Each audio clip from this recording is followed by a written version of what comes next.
L'épuisement, le burn-out, c'est un processus en plusieurs phases. En gros, le démarrage, c'est quand vous êtes dans une phase tout à fait normale, tout à fait habituelle, d'adaptation qui vous demande de consommer des ressources pour acquérir de nouvelles compétences, pour vous adapter à un nouveau contexte. Donc ça peut être devenir parent, ça peut être avoir un enfant avec un handicap ou un trouble, ça peut être une adaptation sur un plan professionnel, sur un plan personnel, etc., etc. C'est ce que j'appelle la phase du super-héros.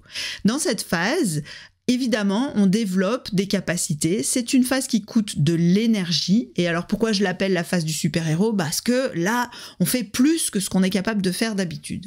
Le problème, c'est que cette phase d'adaptation, de suradaptation qui consomme énormément d'énergie, elle n'est pas faite pour durer. En tout cas, notre cerveau n'est pas fait pour supporter cette phase pendant un temps indéterminé.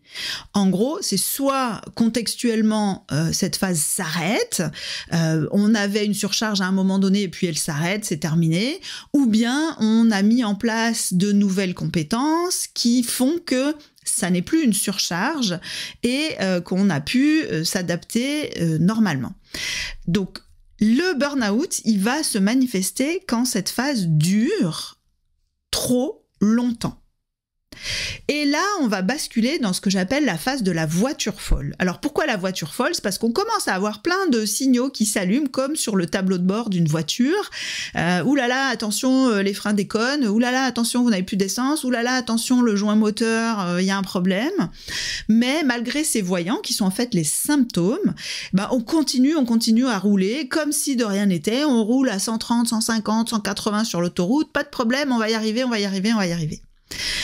Donc, inévitablement, à un moment donné, le moteur explose et la voiture fonce droit dans le mur. C'est la troisième phase que j'appelle la phase de l'effondrement.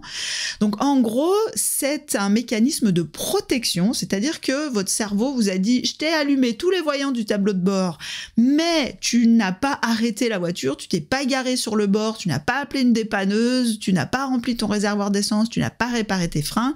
Donc, je débranche tout, tu t'arrêtes, comme ça, au moins, tu vas récupérer. » Donc, il faut bien le voir comme un mécanisme de protection. Alors, soit dit en passant, si vous pouvez vous éviter d'aller jusque-là, je vous invite à faire tout ce que vous pouvez pour écouter les signaux et vous arrêter plus tôt parce que tous les gens qui traversent cette phase vous le diront, c'est une phase qui est extrêmement difficile à vivre parce que, typiquement, on veut retourner travailler, on veut s'occuper de ses enfants, mais on ne peut être couché dans son lit, vouloir se lever et ne pas arriver à se lever. Donc c'est extrêmement perturbant et extrêmement difficile à vivre.